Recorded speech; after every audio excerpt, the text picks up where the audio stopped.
Welcome to On the Margins. My name is Sarah Barnes-Humphrey. I'm the founder and host of Let's Talk Supply Chain. And I've got my co-host with me, MVK. How you doing? I am doing so well. Good to see you. My name is Michael van Keulen, or MVK. I'm with Coupa. It's so great to see you. Great to be here. Yes, and we are on site at Coupa Inspire. Yeah. And tell us about what's happening with you in May. Where are you traveling? Who are you seeing? What's happening? Well, that's a lot, but yeah, no. So of course today we're at Inspire. We just had this morning our keynote with Lee and Salva and talk about the product. And Lee talked about the vision and building this network that drives the future of trade.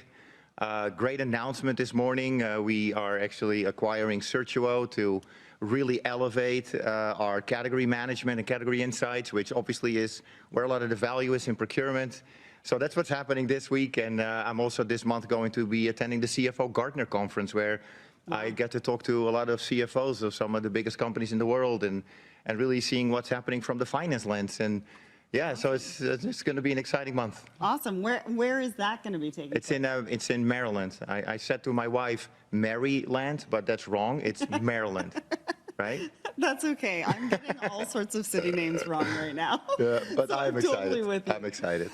So what are you talking to people about right now? What's sort of top of mind? What are leaders thinking about, worried about? What do you think? Well, as I was flying into Vegas, I was sitting next to a supply chain leader at Schneider, and she actually is attending a different conference, but and they're a customer of ours and very grateful. But we were talking about all the tariffs, and she showed me her inbox on her computer, and she had like 600 emails from anywhere in the world talk about pricing, because of course, everything that Schneider does, of course, is being sold to their respective customers, and she's getting a lot of questions from their respective sales teams on how should I price out the tariffs, where is the product coming from, and what should we bake in, and what's real, and what's maybe future. And then, of course, we heard there's a pause. And so there is so much dynamics going on. So tariffs obviously is the big topic. How do we react from a supply chain and procurement point of view? How do we build that optionality? How do we maybe reroute certain products from one place to the other to avoid it or mitigate it? And are we putting it into our cost, because are we competitive? And she and I talked for a while on the plane, and it was a great conversation, and that's kind of was the setting the scene for what we've talked about here at Inspire so far. Well, and what we're going to be talking about today, but also how do we get 8 hours sleep with all of this going on right now? I don't think anybody's getting any sleep at the moment. But I heard conversations similar to this when I was waiting for my bags in Vegas. Yeah. And people all around me were talking about how they're talking to different people within their companies and what they're talking about, how much product is, depending on where they are. Some folks had offices in Canada, so they weren't really worried about them too much. But in the US, they're having all sorts of conversations around pricing and what they're going to do and how to mitigate the risk during all of this. Yeah, totally. And it impacts a lot of different departments in every company. And so it's no longer a procurement supply chain problem, it's a business problem. Yeah. And it just elevates us, and so we should embrace it. That's what we talked about on the plane as well, which I believe her name was Susan. We talked about like how we should embrace this. This is again an opportunity for us in procurement and supply chain, as it was 5 years ago, as it was in 2010, and a few other situations in the past. It's for us this opportunity to grab the seat and take it and own it and raise the bar. And so, yes, it is uncertain, it's unpredictable, but it is an opportunity for us in procurement to really shine. So I encourage everybody to embrace it. Well, and this is what we're built for. Exactly.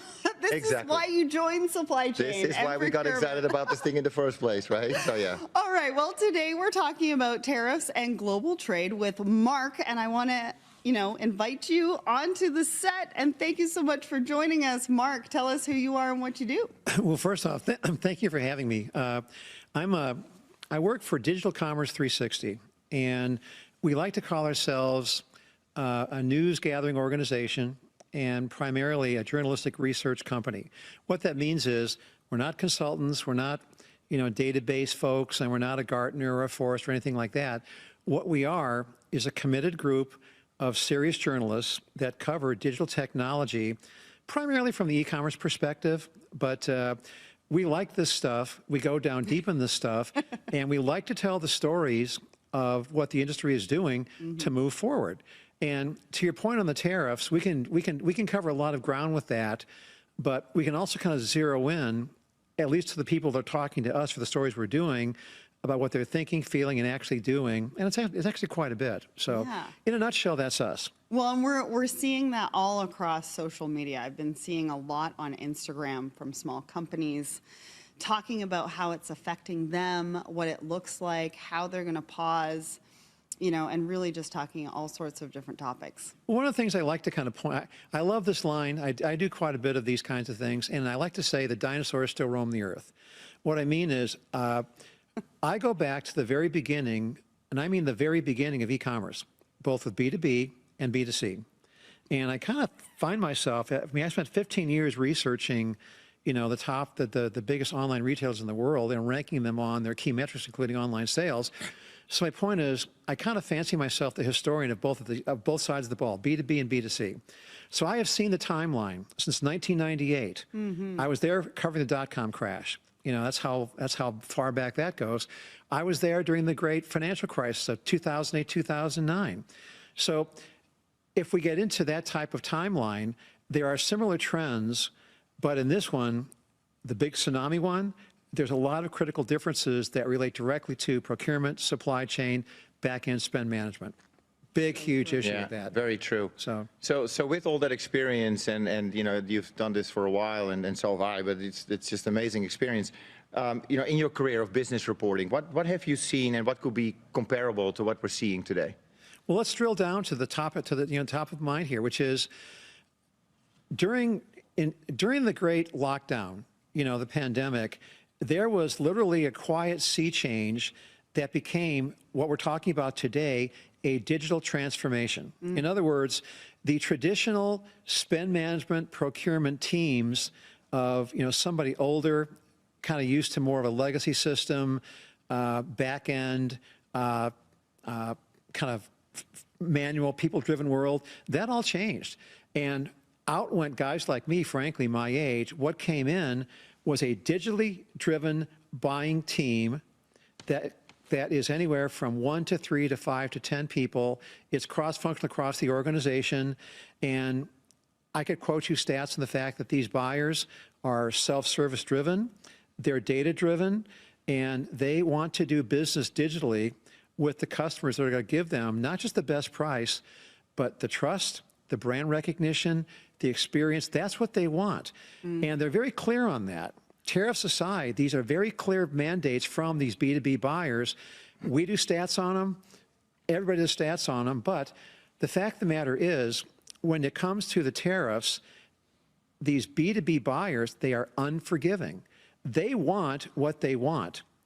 And you could talk to a Grainger, MSC, Watsco, Fastenal. All of them got the memo months ago. Frankly, they got it years ago. When COVID hit, a lot of people looked to say, uh-oh, what happened? And they looked at their tier 1 supply chain. What they didn't take into account was 2, 3, 4 on down the line.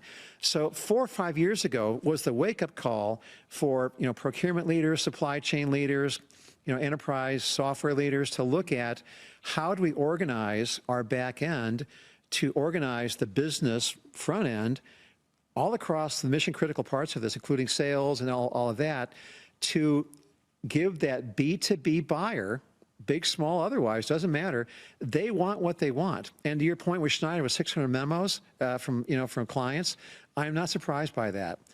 But what we're seeing in terms of the reporting we're doing is that, yeah, they got the memo. They know the problem.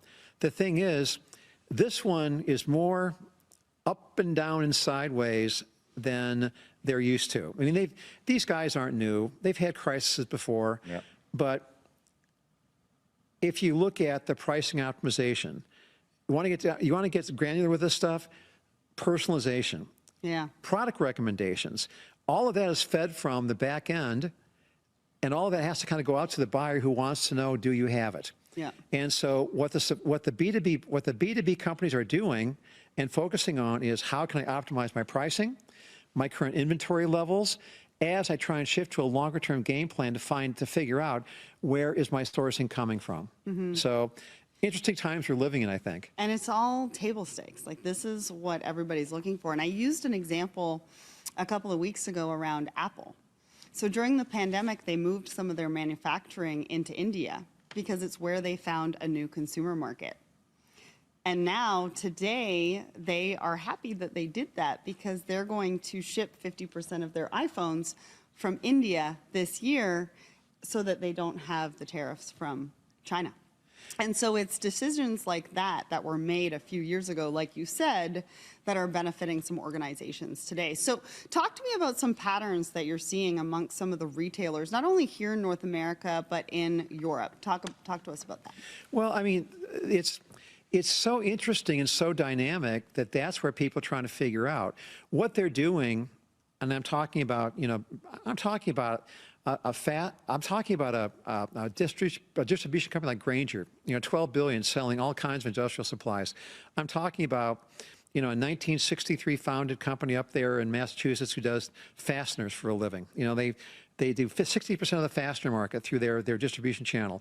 My point is, this $12 billion guy and the $60 million guy have the same thing in common, which is, I'm trying to figure out the game plan long term, and I don't know. So I don't think anybody knows. No, right now. but what they're doing is, I mean, there's specific things being done. Mm-hmm. So the sales team is out there, not just telling the customer what we have. What the sales team should be doing is using digitally driven data to inform the customer, help them solve their problem, and if they don't have it, what's the sourcing they can recommend they can get to that's going to meet that buyer need. So the fact of the matter is, the CEO, your CEO hit on this morning, this is not 1942. I mean, this is it's globally connected. And parts and services are globally connected. So costs are going up. Costs have to be analyzed. That's where the spend management comes into play here.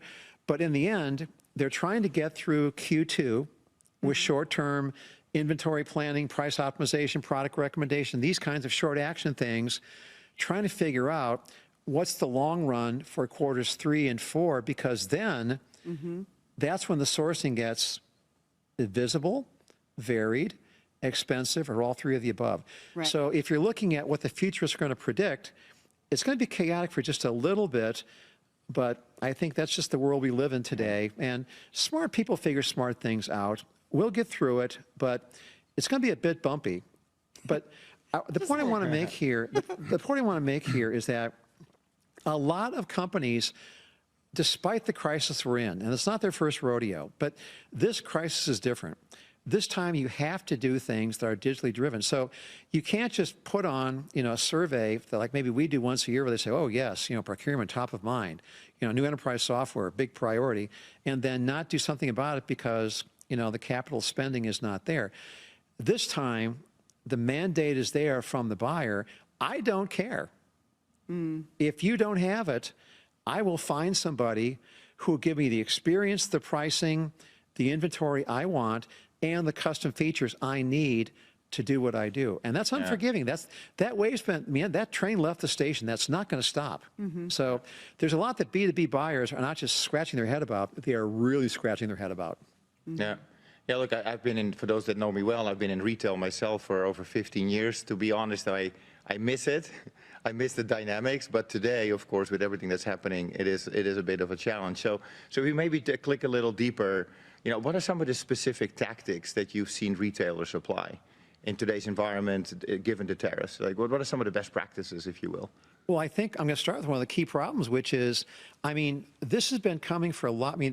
Supply chain visibility and supply chain problems related to this type of thing is not new. It's been evolving for 5 years, but this one hit in different ways.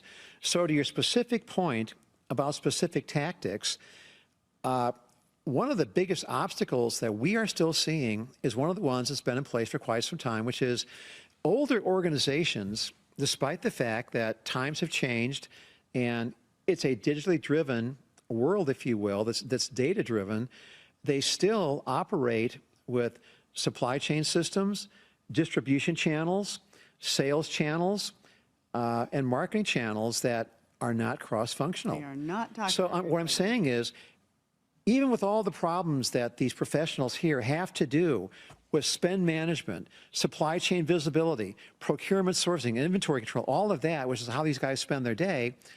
One of the bigger issues is that siloed data still exists in a very major way, and siloed teams still exist in a very major way, and that is the heart of the problem. So we've been talking to directors and VPs and those types of things where they know what they have to do. Like the e-com guys, they know what they have to do. The supply chain folks know what they have to do. The sales team is telling everybody, hey, it's crazy out there. I got to get these guys what they want.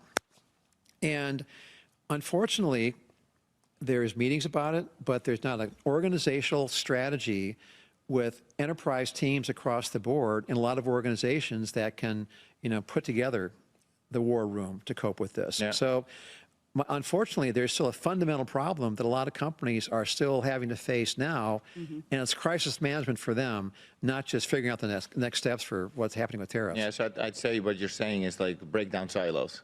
Yeah. That's kind of what we've been honestly advocating, myself as a practitioner, but also from a Coupa perspective, we've always been advocating, break down the silos, single source of truth, collaborate, be transparent, and all that stuff. Yeah. Well, and also get on the same page about what those words actually mean, because visibility can mean very different things to different people within an organization. And sometimes we talk about visibility, or we use words like visibility, and nobody's actually on the same page about what that actually truly means in the end. Here's a real world example. I won't name the company, but I was out on the East Coast a year ago talking to a $5 billion kind of paper products company, if you will. And they were trying to sell into the biggest distribution companies out there, the MSCs, Graingers, Global Industrials, those kind of guys. And they weren't having much success. And their chief competitor was doing like $5 million a month minimum, and they were doing 50,000. And I said, okay, so they had this big meeting with all these all these heads of state coming in from all over the organization, and they asked me to kind of talk about some of the e-commerce stuff. But my takeaway is, I said, okay, tell me about your conversion rate. What's it? I mean, even though you're only doing 50K against a guy who's doing 5 million a month, what's your conversion rate look like? What's your average ticket looks like? What does your traffic pattern look like? I mean, even though that's small, you've got marketing guys all over this. So what is that data telling you about the problems you have to solve? And they came back and they said, well, these are the sales folks. They said, well, we don't get that. We don't get that data. We don't have that. And retailers live and die by that. I mean, marketers on retailing teams and e-commerce teams on the B2C side, they live and die by how fast they move that conversion needle to sell what's top of mind with the consumer. On the B2B side, that is a prime example of a $5 billion company still wrestling with siloed data and cross-functional teams that are frankly not talking to one another. That one just kind of surprised me, but it didn't. Right. So a lot of companies have to figure out tariffs in a siloed way until it's going to be a crisis management system for them. And I think that's a key indicator of how important technology is. And I think you have Yeah, totally. Yeah. So the question then obviously is, so what role does technology play? And are there ways that retailers can use technology to weather the storm? Well, I mean, the thing is, your CEO touched on this very thing this morning, which is a company, even a small company, is drowning in data. I mean, they've got the customer data, they've got the marketing data, they've got the image, they've got the data. It's there. The problem is that if you look at the broader perspective of wholesale sales, Department of Commerce, manufacturing, it's not been the best of years. Manufacturing's been flat for a number of years. Wholesalers, I think, are going to grow something like about 1.3% across the board. And you're talking $18 trillion of business. So because of, I mean, last year it was, price controls and inflation and all that, B2B expenditures and cap spending on technology was actually kind of the priority was there, but the budget was not, because these guys took a wait and see attitude. Right. So to your point, even though it's still not the best of times, even though, we're in this kind of tariff management for some, crisis for many. The solution is they're going to have to free up more budget to invest in the ERP, supply chain, procurement type of software because of the very same things the CEO mentioned this morning, because that is where you make informed decisions based upon the data you have coming through in an integrated fashion to the teams that need it and the way they have to interpret it to meet that B2B buyer needs. And that's as simple as that. So my point to you is, I think we're going to see, despite the fact that if you look at the surveys, spending is down, we can't, we're not, blah, blah, blah. I think my prediction is you're going to see spending on these back-end systems like the ones I just described, because they literally have to, because if they don't, they might not make it out. Yeah. Or at the very least, they're going to lose customers that want something that those guys are not delivering. Yeah, and in that example that you shared, Yeah. that was kind of the key component, was that they weren't talking, but they also didn't have the technology to give them the insights. So let's talk really quick about tariffs. Sure. I just want to know, is there one thing that people should be paying attention to? Retailers, supply chain leaders, procurement leaders, what's one thing that they should be paying attention to? The biggest thing now on the retailer side is looking at inventory control and pricing, because you can't just pass everything along to a consumer who is, if you look, you can look at all the consumer sentiment data, it's getting tight, the Michigan index was as lowest thing in a couple of years. I don't know, you can drown in those kind of stats too. But the point is, the consumers are getting a little bit spend conscious, and what they want is the price point, and they want, the item or service that they want to get. But on the retailer side, inventories have been lean for a number of years now. So personalization, product recommendation is very big with the retailer here and now, because you want to know, crisis aside, tariffs aside, do I have it in stock, that aside, personalization, if I don't have it, well, I've got a recommendation for you that's going to do that. And we haven't talked on AI, but AI is going to drive a lot of that. There's a lot of innovation going into that on the retailer side to kind of get them through this short-term inventory control and pricing issue. Absolutely. Yeah, very cool. And so just in closing, Mark, what advice would you give supply chain and procurement leaders today? What advice would you give? You're going to get through it. You're going to get through it. This is not your first rodeo. You're going to get through it. But what you do is you drill down, you talk to your customer, you figure out what they want, and then you do the very best to optimize what you can do in a time of crisis to block and tackle. Yeah. To block and tackle with what you have, and you're going to get through it just fine. And because of that, because this is a crisis situation for a lot of companies, you're going to see the critical mistakes that have been made in the past you won't do again, or you're going to see, to your CEO's point this morning, the data inefficiencies. She blew me away with those stats on the buyer side, seller side. They blew me away how bad it still is. But my point is, out of this comes opportunity. Absolutely. Yeah. And that is the closing note, which is said that too. Focus on the op, do what you got to do, get heads down, block and tackle, and you'll get through it. Simple as that. Love it. Yeah, it's a mindset shift. It is a mindset Going shift. from it being a challenge, a disruption, the negative emotions, the words, going to opportunity and thinking strategically about what we need to do next. Yeah, and Never waste a I can see folks out there in TV land going, what's this guy talking about? Just another talking head saying you got to do all this. Well, my point is, I think they got the memo. They're doing it. So What did you just say about crisis? No, I said never waste a crisis. Never. no, and they don't. All right. Well, thank you so much, Mark, for joining us here on the Margins. And thank you all for joining us. We'll see you next time. Thank you. Thanks. Trivia time. Make sure to put your comments in, or your answers in the comment to win a pickleball set from Coupa. I can't wait to see who wins.